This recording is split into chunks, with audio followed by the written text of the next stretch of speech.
ಪ್ರಣಾಮಗಳು ವೀಕ್ಷಕರೇ, ವಿಶ್ವ ಪ್ಲಸ್ ಟಿವಿಗೆ ಸ್ವಾಗತ.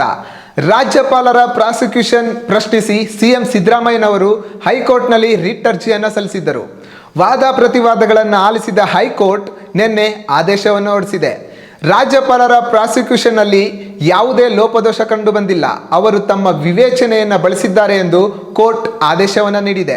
ಹೈಕೋರ್ಟ್ ಆದೇಶ ನೀಡಿದ 24 ಗಂಟೆಗಳಲ್ಲಿ ಬೆಂಗಳೂರಿನ ಜನಪ್ರತಿನಿಧಿಗಳ ನ್ಯಾಯಾಲಯ ಮತ್ತೊಂದು ಆದೇಶವನ್ನು ಹೊರಡಿಸಿದೆ. ಬೆಂಗಳೂರಿನ ಜನಪ್ರತಿನಿಧಿಗಳ ನ್ಯಾಯಾಲಯದ ನ್ಯಾಯಮೂರ್ತಿಗಳಾಗಿರುವಂತಹ ಸಂತೋಷ್ ಗಜಾನನ್ ಭಟ್ ಇಂದು ಕೂಲಂಕುಷವಾಗಿ ವಾದ ಪ್ರತಿವಾದಗಳನ್ನು ಆಲಿಸಿ ಒಂದು ಆದೇಶವನ್ನು ಹೊರಡಿಸಿದ್ದಾರೆ. ಈ ಆದೇಶದಲ್ಲಿ ಏನಿದೆ ಅಂತ ಹೇಳಿದ್ರೆ, ಸಿಎಂ ಸಿದ್ದರಾಮಯ್ಯನವರ ವಿರುದ್ಧ ತನಿಖೆಗೆ ಆದೇಶವನ್ನು ಹೊರಡಿಸಿ 3 ತಿಂಗಳ ಒಳಗಾಗಿ ತನಿಖಾ ವರದಿಯನ್ನ ಸಲ್ಲಿಸುವಂತೆ ಲೋಕಾಯುಕ್ತಕ್ಕೆ ಸೂಚನೆಯನ್ನ ನೀಡಿದೆ. ಈ ಮೂಲಕ ಸಿಎಂ ಸಿದ್ದರಾಮಯ್ಯನವರಿಗೆ ಶಾಕ್ ಮೇಲೆ ಶಾಕ್ ಎದುರಾಗಿರುವುದಂತೂ ಖಂಡಿತ.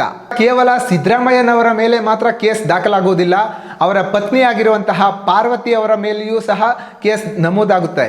ಅದರ ಜೊತೆಗೆ ಸಿದ್ದರಾಮಯ್ಯನವರ ಬಾಮೈದನಾಗಿರುವಂತಹ ಮಲ್ಲಿಕಾರ್ಜುನ್ ಸ್ವಾಮಿ, ಅಂದ್ರೆ ಭೂಮಿಯನ್ನ ಖರೀದಿ ಮಾಡಿರುವಂತಹ ಮಲ್ಲಿಕಾರ್ಜುನ್ ಸ್ವಾಮಿ ಹಾಗೂ ಮೂಡ ಅಧಿಕಾರಿಗಳ ವಿರುದ್ಧ ಹಾಗೂ ಸೈಟ್ ಅನ್ನ ಮಾರಿರುವವರ ವಿರುದ್ಧ, ಈ ಎಲ್ಲರ ವಿರುದ್ಧ ತನಿಖೆಗೆ ಆದೇಶವನ್ನು ನೀಡಿರುವುದರಿಂದ ಇವರೆಲ್ಲರ ಮೇಲೆ FIR ದಾಖಲಾಗುತ್ತೆ. ಇವರೆಲ್ಲರೂ ತನಿಖೆಗೆ ಸಹಕರಿಸಬೇಕಾಗುತ್ತೆ. ಇನ್ನು ತನಿಖಾ ಅಧಿಕಾರಿಗಳು ಸಿಎಂ ಸಿದ್ದರಾಮಯ್ಯನವರನ್ನ ತನಿಖೆ ನಡೆಸುವುದಕ್ಕಾಗಿ ಬಂಧಿಸಲೂಬಹುದು. ಒಂದು ವೇಳೆ ತನಿಖಾ ಅಧಿಕಾರಿಗಳು ಸಿದ್ದರಾಮಯ್ಯನವರನ್ನ ಬಂಧಿಸಲು ಮುಂದಾದರೆ ಸಿಎಂ ಸಿದ್ದರಾಮಯ್ಯನವರು ತಮ್ಮ ಮುಖ್ಯಮಂತ್ರಿ ಸ್ಥಾನಕ್ಕೆ ರಾಜೀನಾಮೆ ಕೊಡುವಂತಹ ಪರಿಸ್ಥಿತಿ ಎದುರಾಗುತ್ತದೆ. ಈ ಹಿಂದೆ ಯಡಿಯೂರಪ್ಪನವರ ಮೇಲೆಯೂ ಸಹ ಇಂತಹ ಕೇಸ್ ನಮೂದಾಗಿತ್ತು. ಕೋರ್ಟ್ ಆದೇಶವನ್ನು ನೀಡಿದ ಕೆಲವೇ ಗಂಟೆಗಳಲ್ಲಿ FIR ದಾಖಲಾಗಿತ್ತು. ಈ ಮೂಲಕ ತಮ್ಮ ಸಿಎಂ ಸ್ಥಾನಕ್ಕೆ ಯಡಿಯೂರಪ್ಪನವರು ರಾಜೀನಾಮೆ ನೀಡಿದ್ದರು. ಈಗ ಸಿದ್ದರಾಮಯ್ಯನವರು ಸಹ ಇಂಥದ್ದೇ ನೈತಿಕ ಹೊಣೆಯನ್ನು ಹೊತ್ತು ತಮ್ಮ ಸಿಎಂ ಸ್ಥಾನಕ್ಕೆ ರಾಜೀನಾಮೆ ಕೊಡ್ತಾರಾ, ಸಿಎಂ ಸ್ಥಾನದಲ್ಲೇ ಮುಂದುವರಿತಾರಾ ಎಂಬುದನ್ನು ಕಾಮೆಂಟ್ ಮೂಲಕ ತಿಳಿಸಿ. ಪೊಲಿಟಿಕಲ್ ಬ್ಯೂರೋ, ವಿಶ್ವ ಪ್ಲಸ್ ಟಿವಿ.